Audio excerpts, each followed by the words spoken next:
Here's a rig I've been using quite a bit recently. It's the multi-stiff rig, and today I'm going to show you how to tie it up. I originally saw it on the Gardner YouTube, thought it was a brilliant idea, so wanted to sort of have a go with it. Tied it up a few times, caught a couple of fish on it. You saw me use it at the after work party session and on the upcoming video from Broadlands. So ultimately it's the multi-rig section crossed with sort of a Stiff-Hinge rig idea. So yeah, I'll show you how to tie it. As I said, it's on the Gardner YouTube, but it doesn't really give a very in-depth way of how to tie it. So I'll tie it up for you, give you a few little tips and explain why I use it, when I use it, and hopefully you can put it into your own fishing, get a couple more fish on the bank. It's a very versatile rig. Personally, I like to use it on the helicopter setup, just because then I know that no matter really what I'm casting over, as long as it isn't weed, that bait's going to be presented and I'm in for a bite. You probably could get away with it on a leg clip, just as long as you know the spot that you're casting onto. If it's firmer silt, brilliant, or even if it's onto gravel, that's fine. Just personally, I like to use it on the helicopter setup because often I'm casting at showing fish. Sort of my way of fishing is finding the fish and just casting onto them. And if the lake that I'm fishing, I know that those areas don't contain weed, I can just cast straight at them, no leading around needed, and I know that bait's going to be presented, I'm in for a bite. So as I said, wouldn't use it over weed, just because I think there's probably a more efficient rig that you can use over weed, but it's perfect for any silt and gravel, just because that pop-up section isn't very tall. So if you're using the scattering of boilies over some gravel, that'll probably suit you as well. So first thing, you're going to need your stiff filament. Personally, I've got mouth trap in £20. It's not really a reason for it other than it was half price when I bought it, and I think the colour of it's quite cool. Sort of blends in quite nicely, but whatever you've got, I probably would say £20 is the highest you go. If you've got £25 or £30, you might struggle getting it through the hook eye. So £15 or £20, that'll do you, no matter what you're confident in, use that. So first thing you want to do is get about 3 to 4 inches. So I've got that, about 3 to 4 inches, that's about there. So I hold that there, get my scissors, give that a cut, and that's all we need from that, so that can be put to the side now. And then with your section of stiff filament, just double it up. So get the two ends, put them together, and then you want to squeeze it together just so it's nice and sort of sat next to each other, otherwise you will struggle getting it through the hook eye. So having it all laid next to each other, and it will sort of naturally put a curve into itself. So hold that there and put that against, you can see a little sort of natural curve, and that's all the curve you need in this rig anyway, so that is lovely. And then the next thing you're going to do is just at the end, you want to set the length of your stiff section. So I'll probably go for about 1 inch. So factoring in the little bit that's going to hold the hook swivel or screw, I'd say probably about that much. So just down at the bottom, make sure that the line is next to each other, not crossed over. Just make a little kink. So just over your thumbnail, make a little kink, and then you can tie the Albright knot which attaches it to the braid. So we can just set that stiff material to the side now. We've done step 1. Step 2 is on the coated braid. Here I'm using semi-stiff end trap in £30, silk coloured. I do have it in gravel brown. That's £20 in that. And I do prefer the semi-stiff coated ones because you know that it's kicking away from the lead. You've got that reset property of it as well. So I'll do it with the silk coloured. And what you need is, I'd say, about 10 inches. Because what you're doing with this is, originally it would be 10 inches, and then you're stripping 5 inches of that braid. Just so you've got enough braid to play with and tie the knot properly. So measure that out to 5. And then just with my teeth, I'm just going to strip that down. So that means that I'm left with 5 inches of the coating and 5 inches without. So you can pick up your stiff link again, and now you're going to tie the Albright knot. So you join these together using the Albright knot. I'll try and show you now, but if it doesn't make sense, there are many videos out there on how to tie it, but hopefully it shouldn't be too bad. So you want to double the section up again of your stiff material, like before. Make sure they're not crossed over. So I'll just adjust them. It is quite fiddly, but with a bit of practice you should be alright. So that's doubled up at the end. So you've still got that loop at the top, and it's doubled up at the end.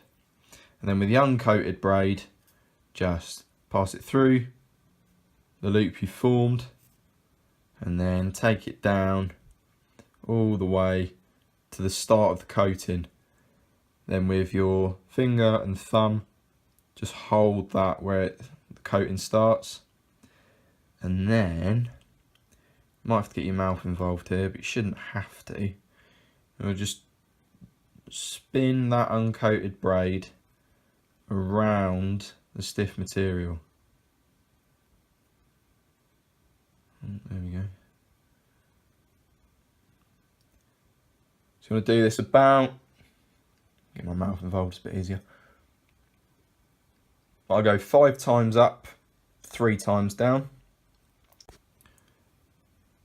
So as I said, I've gone 5 times spinning round up, 3 times spinning round back, and then you're left with that tag end just ready to go back through that loop. I've come in, going that way, so I'm going out, sort of down. So through that loop, and then you're left with the tag end, which is uncoated, which is at the top there, and then the coated braid, which is your rig. And then you want to just tease that down and then give it a big wet.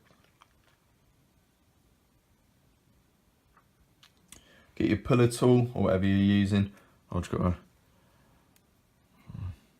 baiting needle, and then just slowly pull on it, tease it down, and then just with your teeth pull that tag end and give it one last little pull.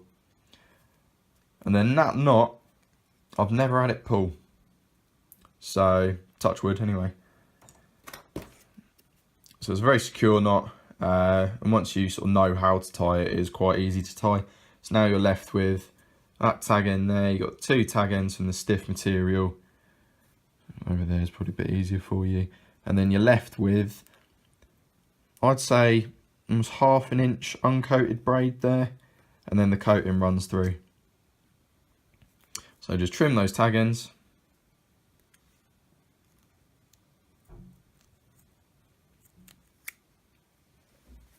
To the side. So that leaves you with the stiff material like that, doubled up in a bit of a loop. It's got a nice natural curve in it. And when you press that together and push it through the hook, that's going to sit like that. You can curve it more. Personally, I don't really notice a difference sort of hooking wise. But if you want to and you want to try that out as well, go for it. See your results if they change. Below the knot, you've just got that sort of 1/2 inch of uncoated braid, and then the rest of it is coated just down to the end of the rig. Now personally, I like to strip the last little sort of 1/2 inch off again. I tie a little overhand knot in the end of it and attach it to my quick change swivels, just like the sort of speed of that, and then I cover it with an anti-tangle sleeve. So I'll do that, and then I'll show you how to put that hook on So there's a little bit of a thing that I do that I learned off of the Gardner video. It's a good little trick. So you want to put that silicone tube on first, just slide it over before you put the hook on, and then get your hook, push these stiff bits of material together.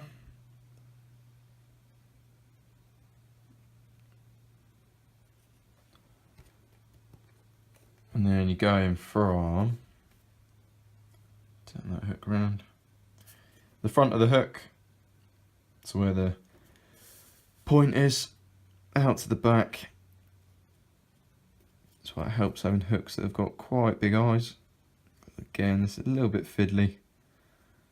Just push it out through the back, just like the multi-rig. And then when it gets down to that silicone tube, sort of line the eye up on it, push down,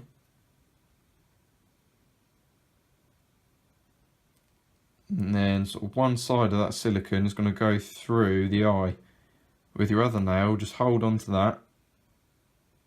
Again, you might have to get your teeth involved here. But if you've got a bit of a nail, hold that silicone tube and then just work your hook over that tube.